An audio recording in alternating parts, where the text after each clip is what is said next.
Pour Hervé Guémard, c'est une manière de ne fâcher personne, ni les agriculteurs ni les apiculteurs, et de ne pas totalement trancher.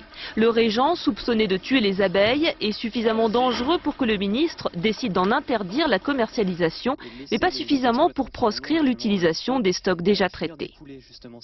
L'avis de la commission d'étude de la toxicité fait état de problèmes pour l'environnement et pour la faune sauvage, ne fait pas à ce jour état de problèmes pour la santé humaine ou l'utilisation, pourvu que les précautions d'utilisation soient respectées. Dans ces conditions-là, il nous a paru que pour les semis de printemps, ce qui était déjà distribué devait pouvoir être utilisé.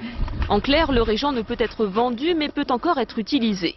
Une victoire à la Pyrrhus pour les apiculteurs qui accusent ce produit d'anéantir leurs ruchers. C'est incomplet.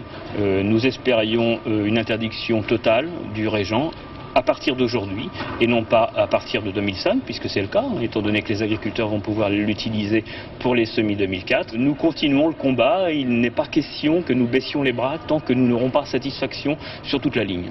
Une prise de position gouvernementale précipitée par l'action de la justice. Ce matin, quelques jours après la société BASF, c'est au tour du groupe Bayer Crop Science, propriétaire du régent, d'être mis en examen pour mise en vente d'un produit toxique pour l'homme et l'animal.